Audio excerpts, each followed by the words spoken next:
Hey everybody, welcome to Climb the Ladder for episode 154 presented by Washed Up Network. I'm your co-host Hunter and my equally good-looking twin brother Duncan is right here with me. Thank you to everybody who's been tuning in each week. Don't forget to subscribe, rate, and review us on iTunes and Spotify. Plus, you can see two of the same face when you head over to YouTube. This entire episode is brought to you by our all-new CTL koozies. We released a select number of American flag-themed koozies to kick off the summer. Send us a direct message if you want to get your hands on one. And as always, let's climb the ladder. Hey everybody, welcome to another exciting episode of Climb the Ladder. We've got a handful of sports to cover today, talking a little NBA, NHL, some college sports, doing a little kind of brief dive on all of them. Also got a few guest quotes that we'll intro here in a little bit. And then we got some weekend recaps from last weekend. Hunter and I each had a trip, so fill the episode with that and then maybe wrap up with a segment or two. Yeah, this is going to be a packed one. I mean, you didn't even say MLB, but of course we got some updates in there. But there's a lot going on with NBA finals, the NHL playoffs. Well, they're in the championship. I'll get to it a little more when we do the recap from the weekend at the end. But being in Vegas for, I think it was game 2, was pretty electric because it was a home game. So Knights fans everywhere, even in all the casinos, like what are they called? What's a dealer? I don't know if it's a dealer at every game, but like the dealers were wearing Knights jerseys. Everybody was like, "Go Knights, go Knights." And people were like, "Oh, are you here for the Knights game?" And I was like, "No, I'm here for the Garth Brooks concert." But we'll get into that. But that was pretty cool. I mean, it was right next door. But yeah, we'll get into all of it today. I feel like we should just kick it off with a little bit of Mariners before we hop outside the diamond for pretty much the remainder of the episode. Because like we said, there's a lot happening. Yeah, I forgot to put this on our list to talk about, but on Twitter, Mariners Twitter has been quite loud lately about just the Yeah. disappointment and not calling this a bad team, but calling it a team basically that hasn't shown up the way that it should coming It's like off of surprising. coming off of what was a historic great season last year. So I did want to talk about that a little bit. I saw that Dipoto, the owner of the Mariners or GM, came out today and acknowledged and basically took fault for putting players on the field that were underperforming.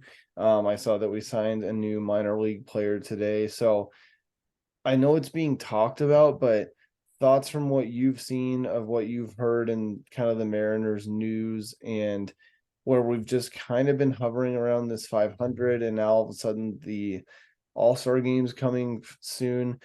I feel like for me at first it was okay, the Mariners are, right around 500, be it like 30 games in, but now that we're like 50 plus games in, seems like there's a little more cause for concern of really just being kind of a mediocre team. Yeah, I don't know. I don't really know what's up. I mean, I know last episode, 153, we said like, hey, we're going into a tough road trip here. Like, this is gonna be a difficult, I think, 9-game road trip. West Coast against the Rangers, the Padres, and then finishing the week with the series against the Angels this weekend before we head back home. But it's tough. I mean, this will be huge against the Angels. We have 3 games coming up, and we're 3 games behind them in the standings.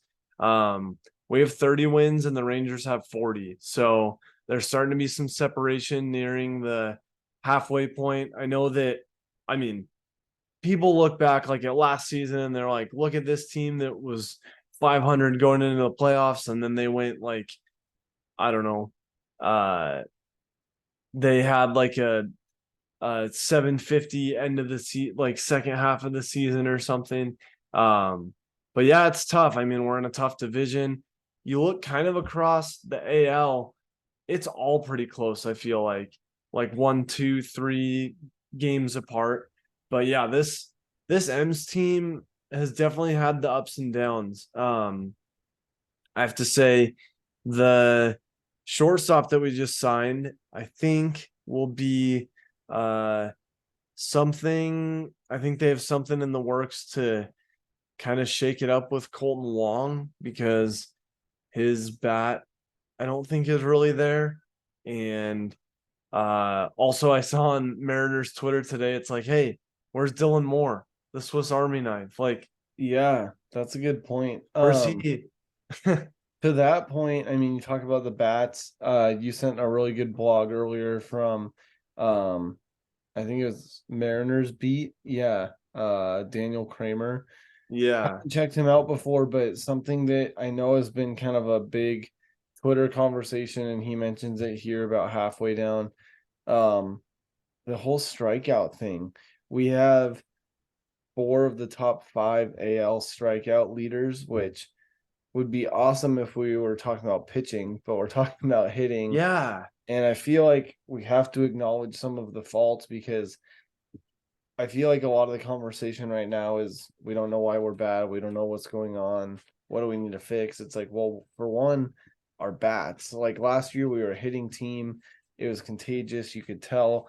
But this year, there's just those gaps. What do you think? Like, where do we go from here if that's the case? Because we can't send down Kalanick and Julio and Teoscar and the Yeah. people I who are mean, actually good, but they're just kind of slumping. yeah, we see these moments of like it's like electric, like walk off. But then like we lose 12-3 or 16-4 to the Rangers. Like that's a team that we have to compete against. That's gonna make all the difference down the stretch. Um I I don't know what the answer is because you can't just take a break. You know, we're 20 something games away from the All-Star break still. That's gonna be in Seattle, and you kind of wish that the Mariners had half their roster going to the All-Star game that's going to be on their home turf, but I don't know if any of the guys are really looking like right there right now. Yeah, looks like another thing in addition to the bats that kind of correlates is our pitching. One stat here that is kind of crazy. If our pitchers, if our starters get at least 6 innings and three or less earned runs, then the Mariners are 21-9 in 30 games. On the contrary, Wow. though, if somebody's getting shelled early, they get pulled. All of a sudden, there's no offense, there's no defense, and totally just goes out of the way. Yeah, that's tough. I feel like we're right on the verge of finding the groove with the rotation, but that I mean that's got to make some adjustments too. And you'd think like with Miller and Kirby, like got these young guys, Gilbert still. It's like, hey, let's get some oomph behind us, you know. Um, but yeah, I don't know. With the shortstop that we just signed today, June 8th on Thursday. Um, hopefully he brings something to the table. I don't really know how they found him, how they went after him. Um, but there's going to be some pronunciation things here, so stick with me. Uh, Didi Gregorius from the Algon Algon the Algodonon Donoros de Union Laguna in the Mexican League. That was like that was good, but that was definitely tough. That was tough. He was with the Phillies in 2022, where he, at the time in the major league, had 999 hits. You And got he to went get to a the Mexican. grand. Then he went to the Mexican League. So, Dang. if he gets a hit, it'll be his first hit with the Mariners, and it'll be his 1,000th. That's a pretty cool milestone. But he's 33, so he's been around for a while. So yeah, I don't know. I hope he Kind can of, bring the stick. yeah, He's kind of interesting. he's batting 359 in the first part of the season in Mexico this year. So hopefully that can translate. I don't know. I guess Dipoto sees something there. Yeah, I think ultimately we need to finish strong before the All-Star break so that we don't use that as an excuse to then, revisit and then get good. We need to get good before that happens. I think batting's a key. I don't know where we change it up, but I think something needs to be adjusted. And then we've seen flashes from Gilbert and Bryce Miller, but we really need consistency from the young pitchers. And I really do think that would make a huge difference. Yeah, no doubt. Well, I think it's time to jump outside the diamond. Well, not necessarily all the way outside, but we just got some other sports outside of the MLB. So I don't know where to start. You can choose, but you can kind of say the format that we are changing it up with a little bit today. Yeah, let's stay in the diamond for now.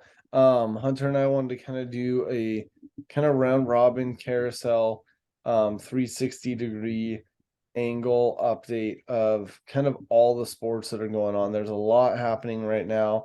Of course, there's always news in the NFL, but sports that we usually don't cover, hockey and basketball professionally a little bit more.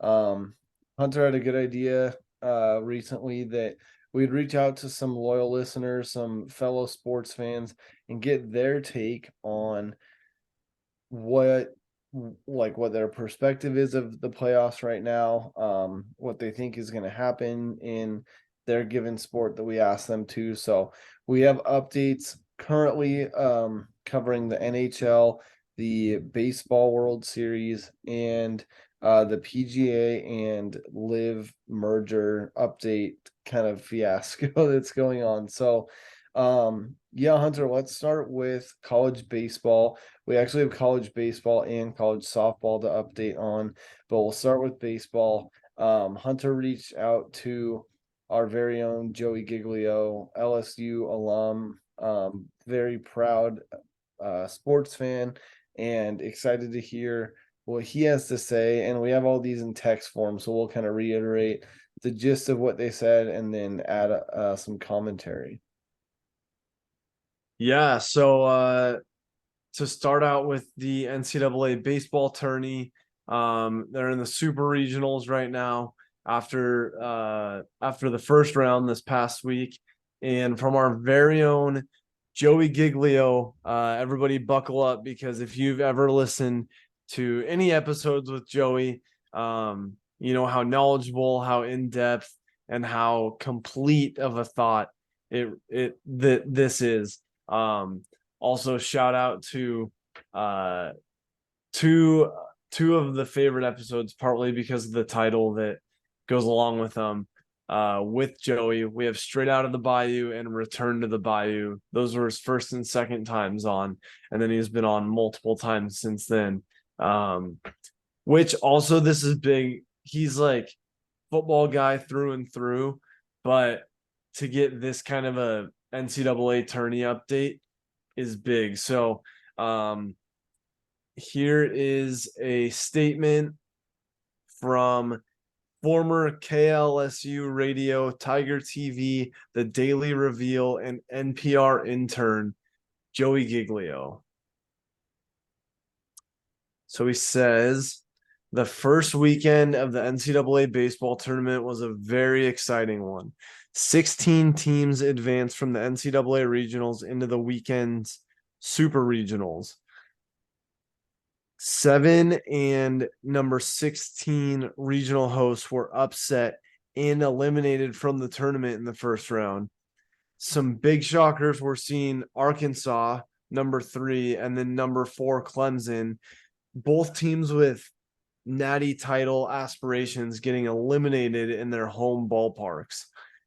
And despite Arkansas and the SEC tournament winning Vanderbilt Commodores losing at home and failing to advance to the Sweet 16. Six SEC teams did advance, and at least two are guaranteed spots in Omaha. That's pretty crazy if you just kind of break that first part down. And I think it was 7 out of 16 of the regional hosts were upset, which is Oh, yeah, that was it. I crazy spoke. because that's almost half of the people that were an upper seed hosting the games were upset. And then, I mean, Yeah, anytime you have, notable Arkansas right there, who has been on fire this year. yeah. And then 6 SEC teams, anytime you have dominance from a conference, it's worth noting. And the fact that the way that they're seeded, that two get into the World Series is pretty crazy. Yeah, for real. Okay, Down, you can take the next chunk. Yeah, then Joey goes into talking about number 2 seed Florida.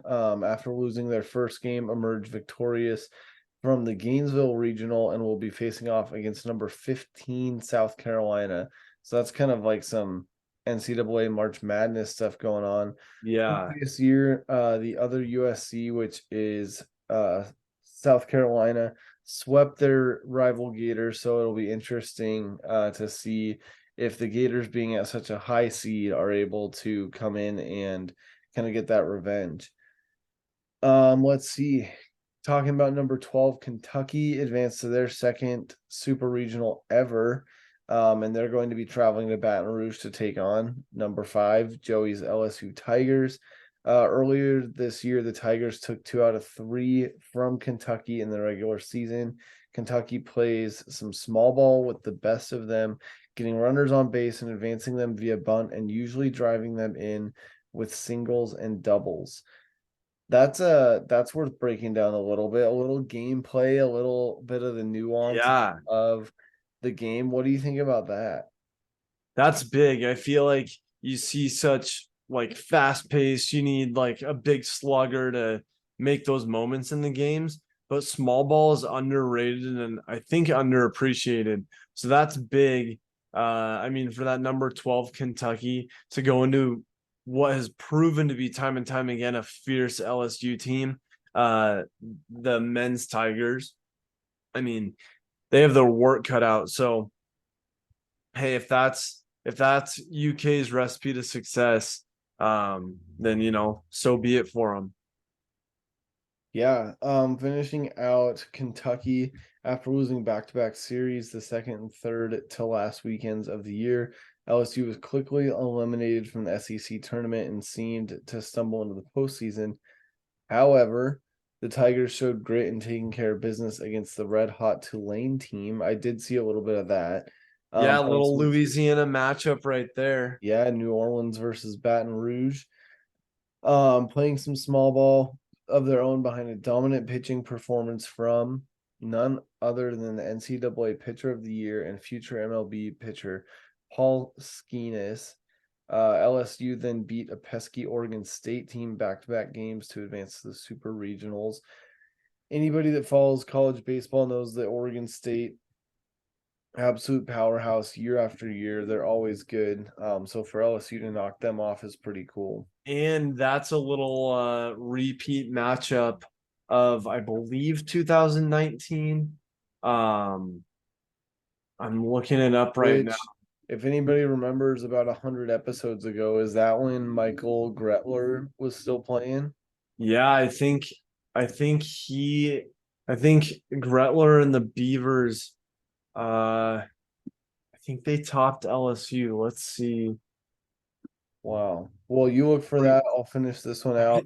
I feel Uh, like it was the 2018 Natty, but let me look. oh, that might be right. But Joey yeah, go goes for on it. to say that Dylan Cruz, future number 1 pick in next month's MLB draft. Holding that one to you, Joey. We're gonna make sure that that happens. Dylan Cruz, number 1 pick, led the way, slugging a couple of homers and being an absolute menace at the plate. Um, Hunter, if you want to round it out with talking about the LSU pitching staff, and then Joey's got some kind of final thoughts for us there. Yeah, no doubt. The LSU pitching staff, except for Skeens, has been the team's Achilles heel all year. But last week, following Skeens' complete game in the opener, really stepped up big in game 2 and game 3 to lock up victories for the Tigers and to help them advance. LSU was the number 1 team in the country from the start of the year to mid-May, and the Tigers seem to be picking up steam at the right time as they look to advance to Omaha for their first time since 2017. So, if anybody remembers, like our true climbers, our really day one listeners, Joey at one point said it's all about catching lightning in a bottle. That's one of my favorite quotes in the history of CTL, 154 episodes. And if you get hot at the right time, watch out, especially in sports outside of football that have these finals, these series, these championships where it takes more than one game. I mean, this is a perfect example. So, this, I mean, great recap from Joey, and especially with the potential behind his LSU team going into this round of super regionals. Yeah, appreciated Joey. Fun to have kind of a different perspective, different take, and also just a different voice than what you usually hear. Even if we were reading it off, Joey always has some good in-depth perspective. So, yeah, Hunter, anything else on the College World Series for baseball before we move into softball? Yeah, Joey had a couple extra side notes. I thought we'd just pick a couple of those. One name stands out, uh, Oral Roberts, who people might remember from the NCAA men's basketball tournament. Joey threw in here the Indiana State Sycamores and Oral Roberts are the Cinderellas of this tournament, which is interesting because, like, hey, maybe you need that little nudge from the March Madness tournament, and hey, you never know when it's going to translate, but Yeah. that's kind of cool. Yeah, I love that. Looks like another one of his side notes. Southern Mississippi came out of the losers bracket to win the Auburn regional, which is kind of cool. Longtime coach is retiring after this season, and we've got a little momentum to keep their story going. Joey finishes by saying it'll be interesting to see how they handle business with the Volunteers coming to town. So Tennessee facing off against Southern Miss. Again, anything can happen. We've talked about that in baseball before, but Volunteers I know are a good baseball team. And I saw, side note on that, I saw on Instagram today, they're getting a like $50 million new stadium and facility. So if you haven't seen that, Google Tennessee baseball and you'll see the rendering. It's pretty nuts. Crazy. Yeah, well, what do you say we keep it between the base paths? Jump on over to a little softball update that you have for us before we continue on with statements from some of our favorites. Yeah, current events, breaking news. Oklahoma Sooners ladies softball team watched them finish up game 2 tonight. It's a best of 3 series, and the Sooners are officially your national champions. Third year in a row, which is absolutely crazy. Most people know the name Patty Gasso. She's legendary coach. She's kind of the Nick Saban of college softball, if you will. But absolutely dominating at Oklahoma. That was their third consecutive World Series, sixth in the last decade, and seventh total. All under Gasso, which is just blows my mind. I mean, that's such a high reputation to keep.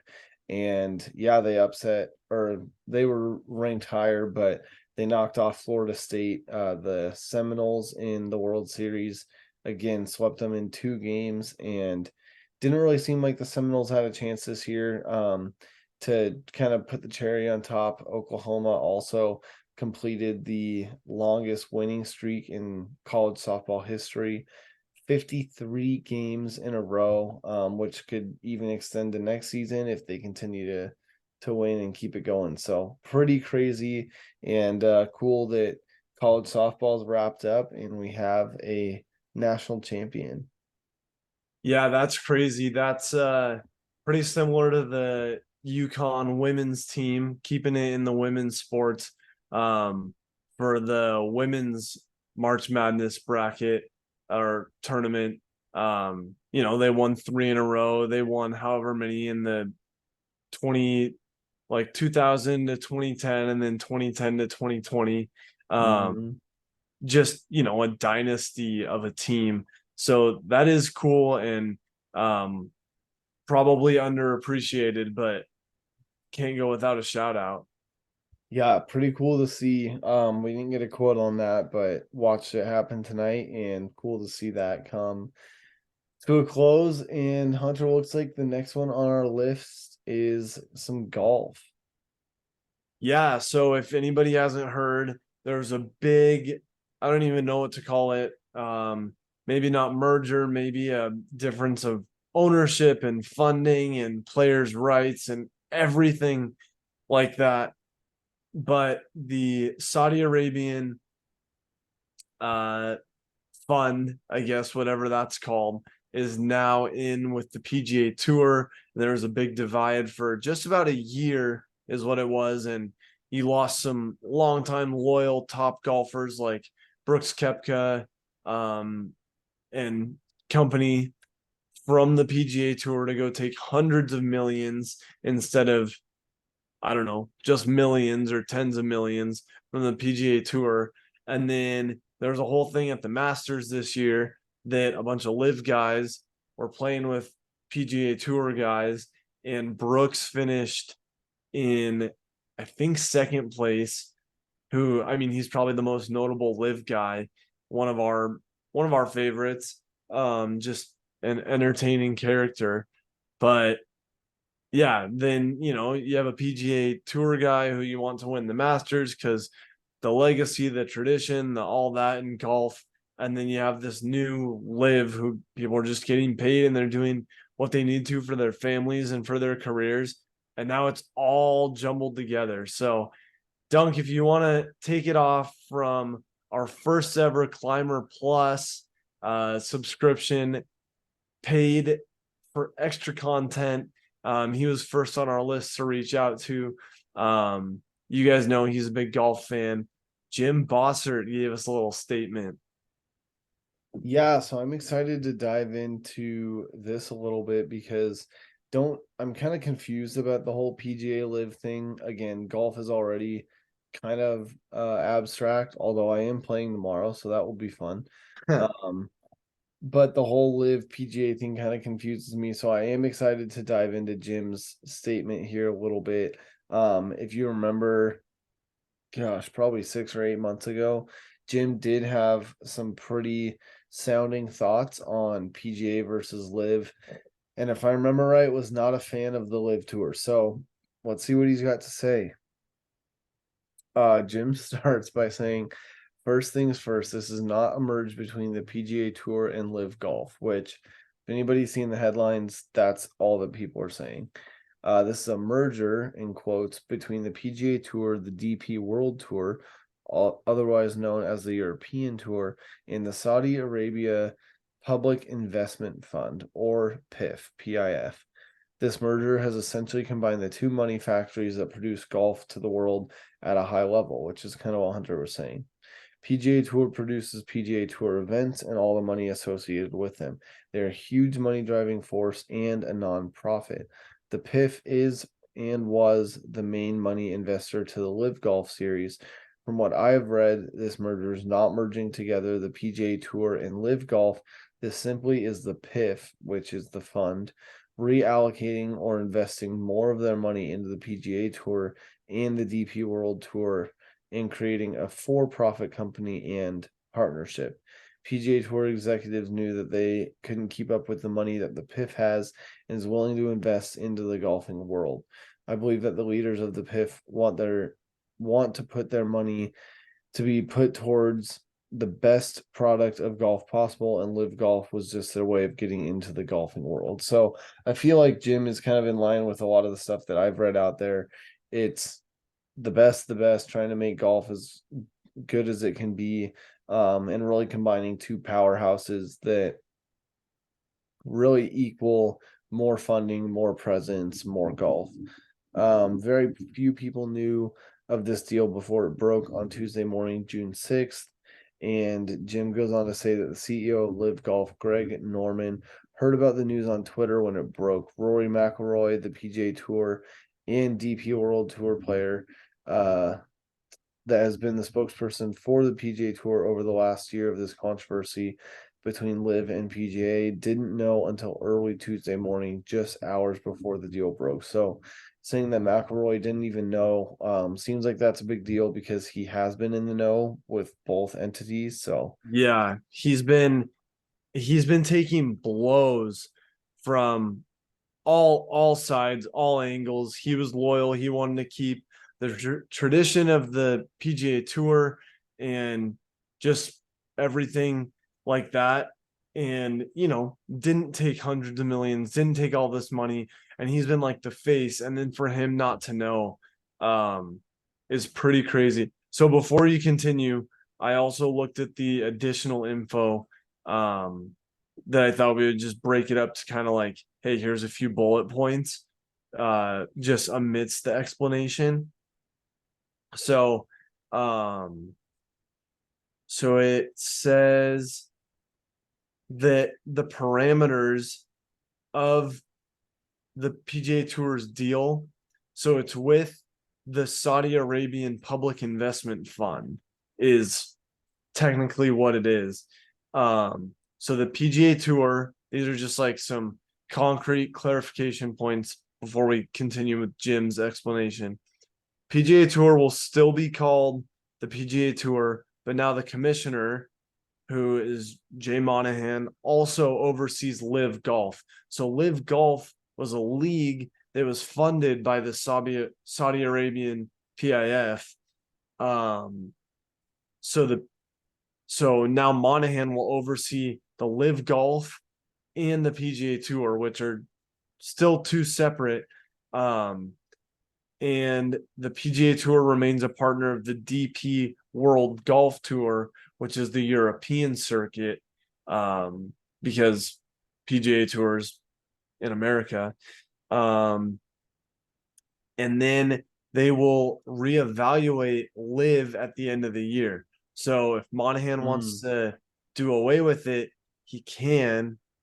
And then there's the whole side of the implications with the Live golfers returning to the PGA Tour in a sense, which when it all went down, Jay Monahan, to try to keep guys in the tour, said, you're banned forever. Now, obviously, he has to go back on that. So then presumably there would be penalties that those players like Brooks and whoever else, if they wanted to return to the PGA Tour, that they would face penalties. So just the last thing before we get back into it. So the PIF is not actually contributing anything directly to the PGA Tour or its players. Instead, they'll get the right of first refusal to be the tour's investment partner. So, for example, if the tour wants to buy Pebble Beach, PIF has the right to be its partner, or on the other side of that, to not fund it. yeah, that's kind of crazy, especially that they're doing kind of that reevaluation period. Yeah, super interesting, especially because of all the rules. Like, I mean, just in the simplest form, Live golf tours can wear shorts. Like, that's new. But also like Live Golf has a team format instead of being your own individual golfer. So it's not just Brooks, it's Brooke Koepka's team.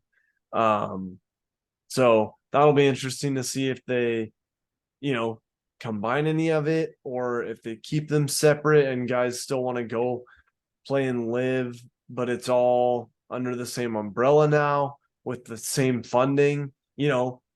If guys in the PGA Tour and guys in Live Golf are making the same amount of money, then what's the incentive to go one or the other? Does one become a more superior hierarchy of a league? Who knows? Yeah, and it's not like the Live was the minor leagues of golf, because you just had people who were really pursuing more money from leaving PGA to go to live. So interesting Right. dynamic there. Yeah. Okay, so back to Jim's point. You can finish that out. Okay, let's see. So right Uh after the yeah. For profit. Okay, so no details on whether or not players that left for the Live Golf Series will be allowed back on the PGA or DP World Tour, which is interesting. These are rumors that golfers might be there are rumors that golfers might be able to play both PGA Tour events and Live Golf events, but for now, this can be seen as a bright spot for the future of golf, and much of the tension and animosity within the game of golf has been released. That I feel like that kind of wraps it all and puts a bow on it, where there's been a lot of pressure where people kind of have to pick one. It's kind of like if a, you know, kid has to pick between divorced mom and dad and like which one goes better, but then all of a sudden they just agree to have one Christmas. It's like, well, sweet. We're all getting Yeah. along. It's working. Everybody gets presents. So That's a great example. I mean, that's kind of like my non-golf knowledge brain trying to put something that makes sense. And Oh, it I seems also like that's saw, where we're going. which this is perfect in a follow-up to episode 150 when Jim recapped all the golfers and who they are in the office. Wasn't Yeah. that the comparison? Um, I saw a great clip when people do the like bad editing and they put like a text of who's of Mm. what company this is over a character, like over a real person. So it was from The Office when Michael Scott is with Pam. Oh, and I forgot his name. Ryan? I think it was Yeah. Ryan. And they have the Michael Scott Paper Company and they're pitching for Dunder Mifflin to buy them. Yeah, that was a great comparison. Yeah. Well, yeah, appreciate it, Jim. Thank you for the thoughts. I know you're listening because you listen to every episode, which we also appreciate. Thank you for the insight. You know much more than we would have known on the merger, and we'll make sure to bring you some updated information as it comes to. Yeah, for sure. Well, we said I think 2 weeks ago that we had a little NBA corner or NBA minute. I forget exactly what we called it. Oh wait, before that NHL. Got to go for NHL. Um, our longtime friend, freshman year of college roommate, still with us and still going today. Dan Ziegler, loyal listener, and we got a little update on the NHL playoffs because he is a big hockey fan. Yeah, hailing from the state of Colorado, big hockey fan, always rocking his jersey to our softball games. Always has the game on his phone. So yeah, Hunter, dive into what Dan talked about for NHL playoffs in the Stanley Cup chase. Yeah, and this was big of him because his Colorado Avalanche did not move on. But we did get this statement as just a hockey fan all around. So Dan says today we'll be diving into the thrilling game 3 of the NHL Stanley Cup playoffs between the Florida Panthers and the Vegas Golden Knights. The Golden Knights are up 2-0 coming into this crucial game 3, and both teams were hungry for a victory.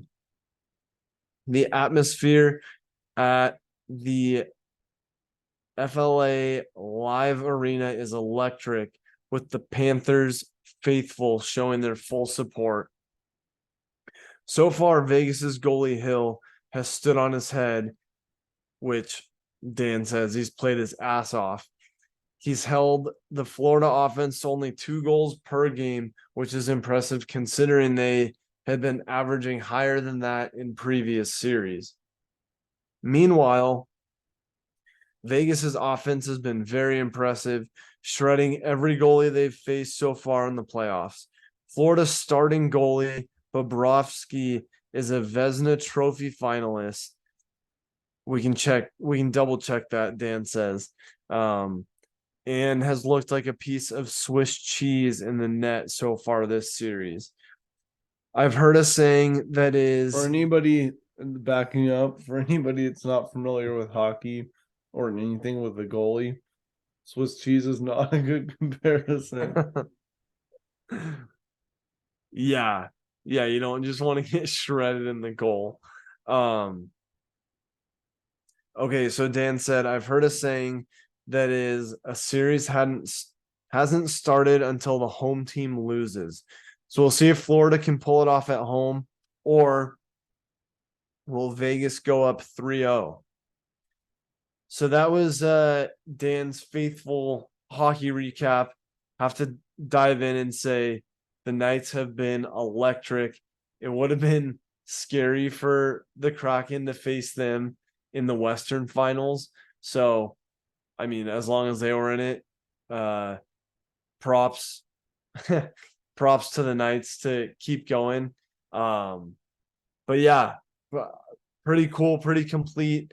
Only 2 games in, and I feel like the whole hockey playoffs this season has been awesome, especially because both the Kraken series went to game 7. That just made such bigger hockey fans out of us. Um, so pretty cool. And then we did get a little double from Dan, as it was cool for him with NHL and NBA coming out of Colorado. And NHL didn't keep going, but the NBA, obviously, the Nuggets are still in. So we got a little blurb from him on that. But Dunk, anything else on the NHL Stanley Cup playoffs? I mean, I think we talked about it a couple weeks ago, but I'm still pulling for the Knights. They're out of the West. They were the other expansion team. They're up 2-1. So if they can take it to 3-1, then that'll be it. I mean, because that's best of 7. So we'll see. I mean, I don't know. Or I guess 4-1 is when they would take it. But yeah, I think it's kind of cool. I think the Knights have it. It seems like Florida's kind of playing from behind. They have had a chip on their shoulder the whole time, but it seems like it's been a good Stanley Cup. Yeah, no doubt. Well, what do you say we get a little NBA corner to round it off? Also from Dan, as a, like Dunk said, Colorado native. He's pulling for the Nugs. So Dunk, you want to give us what Dan has for the Denver Nuggets? Yeah, I was hoping Dan would be able to double dip there a little bit. And he did. He gave us a little bit of NBA talk. So says, as for the Nugs, nickname for the Nuggets, I've been saying this for a while. A healthy Nuggets team is a force to be reckoned with. They've had rough string of years where key players go down with injuries, Murray and PJ, and it's so exciting to see them firing on all cylinders. As a lifetime fan, it's been awesome and absolutely thrilling to watch Jokic and Murray dissect the Heat, especially in Game 3. Favorite Nuggets player of all time is probably Melo or the legend Neen, but Jokic is slowly taking that number 1 spot away. So Dan's definitely excited. That's kind of what we got in his recap there. And honestly, as kind of a third party NBA fan myself, I haven't followed it too closely, but Denver's up 2-1 over Miami. And I haven't heard anybody say that Miami's going to win. I've heard it's Nuggets all the way. People like Jokic is unstoppable. Jimmy Butler doesn't have it for the Heat. So, based off of conversation, I'm going to ride with the Nuggets and say that they're taking it all the way, because I honestly have not heard anything different.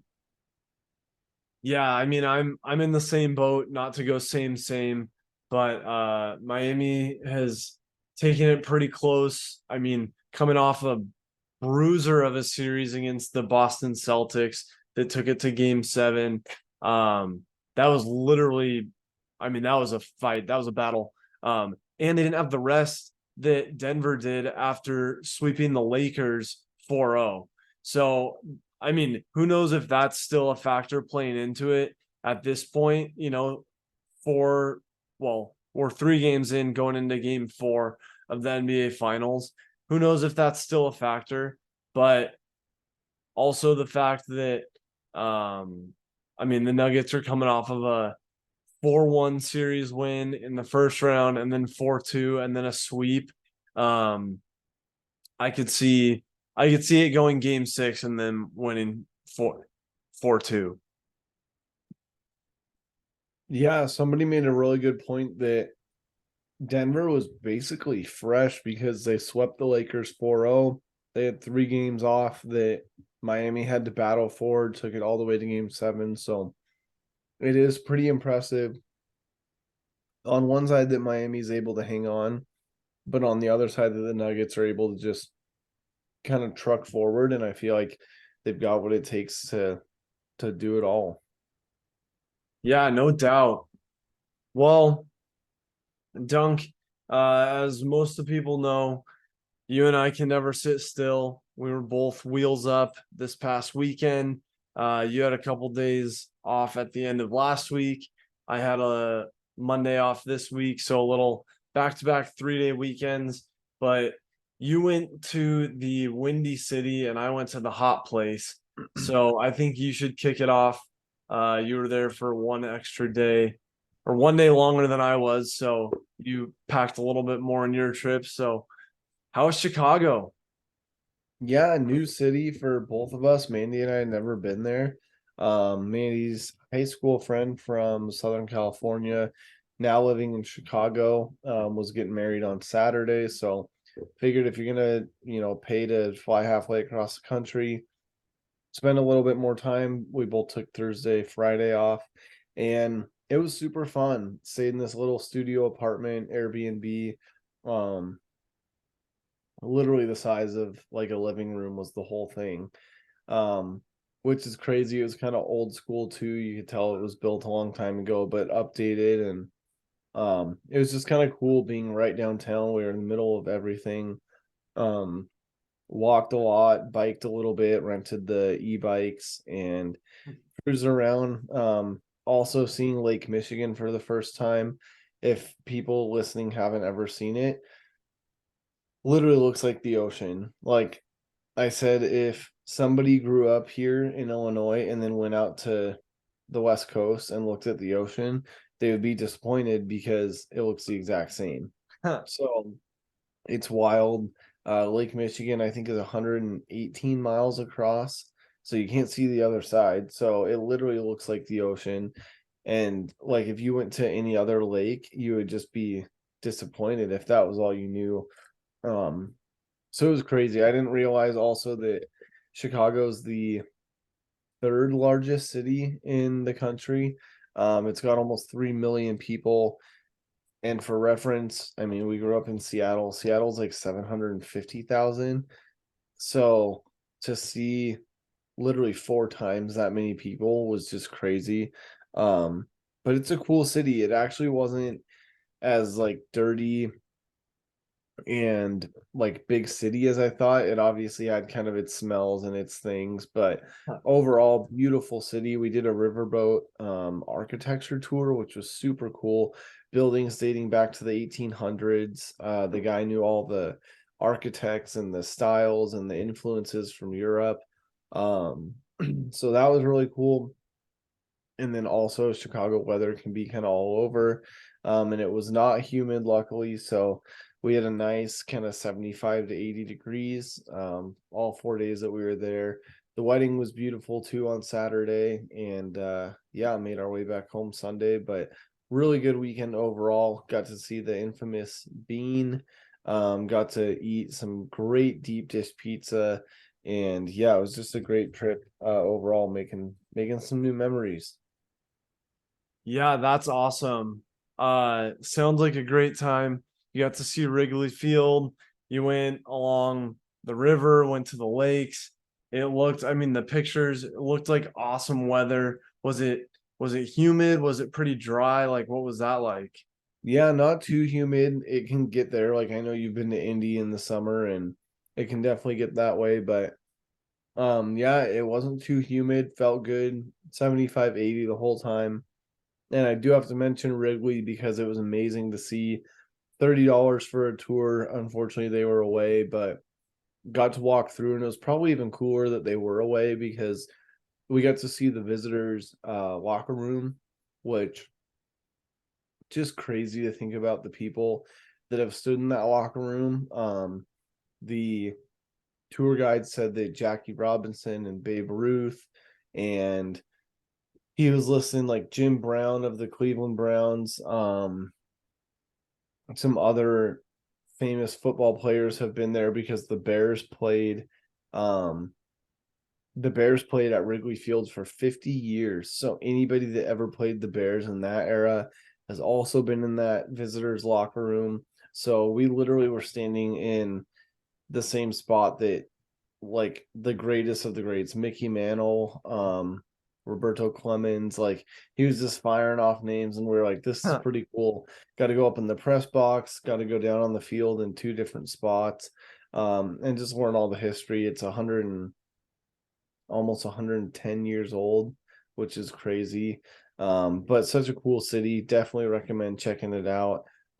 It's a big city, it's huge, there's a lot to see, but definitely a good 4 or 5 day trip if anybody listening can make it out there. Wow, that's awesome. That's super cool. Um, Yeah, one thing, you went to Vegas. Oh, you had another one? well, yeah, just to tack on a little transition between parts of the country. I thought I had heard this stat, so I just looked it up to make sure, and I was right. Or I remembered it correctly.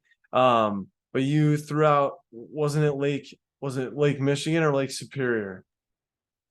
Lake Michigan is the one along Chicago. Okay.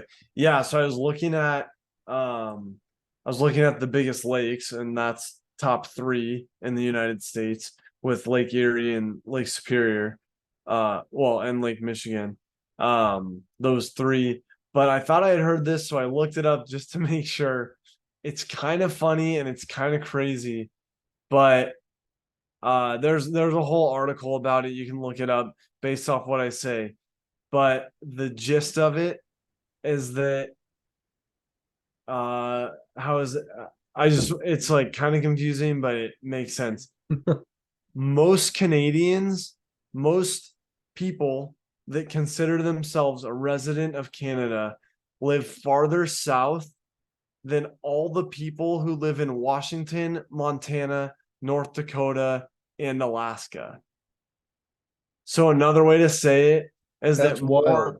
more Americans live north of Canada's most southern point than Canadians. And is that like a very highly concentrated amount of people too? Is that what it's saying? Well, yeah, so it said like bummer for Canadians because they say like harsh winters, we brave the north, all this stuff. And then it's like, well, like, yeah, kind of, but um it 72% of Canadians live below the 49th parallel. yeah, which is those states, Washington, Montana, North Dakota, that whole border. I guess Coeur d'Alene too. That is a Oh yeah, tiny Idaho's in there. Canada. Like if you look at the map of Canada, I'm looking at the 49th parallel right now. Like Yeah. it's literally like the size of one US state, like an average size state. And then you have the rest of the country that's bigger than the US above north. And That you're telling me is there's more mostly empty. population. 72% of the population's in the size of one state. Yeah. That's wild. So most over half of Canada is empty, like the land mass. But then you look at Alaska, and of course Alaska is huge, but think of how many people live like even on the lower part where the islands are, like Ketchikan and Skagway and everywhere, but then like Anchorage and Juneau and everything. And look how far north Alaska is on that map compared to where nobody lives in Canada. That's Pretty crazy. crazy. So anyway, that's fun. When you said Lake Michigan, I had to look it up to double check. Yeah, I've never actually heard that stat, but the more I'm looking at it, the more, More Americans live north of Canada's most southern point. yeah, my mind's kind of blown with that. The video explanation was how I originally heard it, and it's pretty entertaining. Um, but yeah, I was a little further south, had some 96 and 98-degree days. I think we touched 101 one day just in the middle of it, driving up and down the strip. But got there on Saturday morning for what ended up being just under a 24-hour day. Woke up at 3 a.m. that morning and went to bed at 1:30 in the morning. Good old Viva Las Vegas, but saw the Garth Brooks residency concert at Caesar's Palace at the famous Coliseum, which was amazing. I was just sitting in there looking around, and I bet you pull up a Kevin Hart or a Bill Burr or any Netflix like comedy special, boom, it's probably filmed at the Coliseum. It was awesome. The acoustics were great. It was 4,100 people at a Garth Brooks concert, which was amazing. Like, there's not really a great way to describe it. And it wasn't as much of a concert of like hit after hit after hit where he's like not talking because he's trying to get them all in. He opted for less songs, but he explained them, and he even did some covers. Like, he played Bob Seger, Bob Dylan, George Strait, uh, James Taylor. Um, Yeah, I was gonna ask, like, I know that you mentioned he did some covers, which is obviously cool. Also, James Taylor's gonna be there tomorrow. It sounds like Mandy's parents are headed to Vegas for it. So wow, yeah, on Garth channel, he's played some songs by him before. Um, yeah, where the explanation's kind of cool of like obviously the George one and then of his own too. yeah. So the biggest thing that came out of it was explaining like the reason he talked in between the songs was like he took a couple requests, and like that was cool, and there was like reasons behind why. But like the James Taylor example and Bob Seger, those are two of his biggest inspirations. And so he wanted to like, he was like, hey, like these guys influence me as a musician, as a songwriter. Like, this is one of their songs that I love. And then boom, he went into Night Moves, and like that, like you can't All beat time that. favorite Seeger song. I Oh yeah. love that song. And he jammed, like I got to see Bob Seger in 2019, and he jammed just like Bob Seger, which was amazing. Just up there like grooving, having a fun time with it. And he just like paid that tribute. And then like same thing with George Strait, which was incredible because from one Saturday to 2 weeks later, when we're seeing George Strait, to see arguably two of the greatest to ever play country music within 2 weeks of each other is amazing. But everybody thinks like, oh, Garth, like, oh, you know, he's at the top. But like King George, he's what, 72 years old now? Like, he's lived a full life. He's a grandpa. And Garth Brooks has a junior, his daughter's a junior in high school. He's like mom and dad's age, like mid 50s. So, Yeah. like, he had so much success so fast that he's like obviously still at the top, but he is a fan of George Strait. Like, George Strait's first album was in 1982, and Garth Brooks got going in 1988. So, if Garth is 10 years into his career, then George has already like established himself as that new, well, for the time, going from outlaw country like Willie and Johnny and Merle into this new, more like honky tonk sound, and kind of bringing in the notes of traditional. But Garth still looks up to George, which you guys have heard us talk about music. It was amazing. He And paid which one did you? He played Amarillo by morning. Mm. And I mean, that's hard to beat. He might have done two halves because I think he did Troubadour also.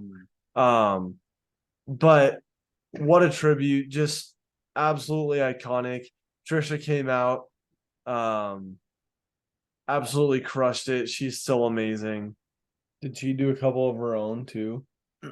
Yeah. So she did a She's in couple of love her with the own. boy. Yep, classic. Um, and yeah, I mean, she did a couple others, and then her and Garth did a couple duets, which if anybody has not heard Whiskey to Wine, I asked dad after the concert, I was like, hey, is that a duet with like George Jones and Tammy? And like it sounds like it, just iconic because they did do a cover of George Jones. Mhm. Um, and no, that was an original by them. And I don't know if I didn't know that, but it sounded like a Merle Haggard song, really. And it was a duet, Whiskey to Wine. So good. And then they did Dang. the duet of Shallow, which was really cool. They released that during COVID, right after the movie came out, Yeah, I with was curious Lady if they Gaga and played that Bradley live. Cooper. Yeah, because that one is on Spotify. It's a good version. Yeah, pretty amazing. So anyway, I think the 2024 residency, I think every show is already sold out. But if you can get tickets, I mean, it's a no doubter. That's super cool. Yeah, so glad that you got to see it. We've seen him two other times, which have just been phenomenal. Those are still at, some of the top concerts of mine, alongside Luke Combs, the now three times that we've seen him, which is pretty cool. But yeah, cool that you got to see him, especially in kind of this new format too, in Vegas. That's super Yeah. cool. Yeah, super cool because we saw his arena tour, and then 2 years later was the stadium tour, and now it's been 4 years since that. Wow. Yeah, it doesn't feel like it, but that's crazy. 2017, 2019, and now. Yeah, that's a good point. But he's good. There's a reason that he's Garth and that he's gotten to where he's at. So that's pretty cool. Yeah, for sure. Well, Dunk, packed episode, a lot of sports, a little bit of music, a little bit of travel. Yeah, good full episode. Hopefully everybody enjoyed hearing from some of our favorites and our first Climber Plus Jim from his golf take on the PGA and the live. Yeah, a little bit of everything this week, but we'll be back next week. As always, Hunter will be in Boise too. So depending on timing, we might get to record one together. Yeah, a But yeah, little in person. yeah, we always appreciate you guys. It always does mean a lot, and that's why we keep doing it from week to week. So thank you for tuning in to episode 154. As always, make sure that you're mashing that like, subscribe, rate, review button. Leave us your comments, give us 5 stars if it's been a while, and yeah, appreciate the support in another week of Climb the Ladder. Yeah, no doubt. That was a fun one, and I'm excited to be in Boise next week.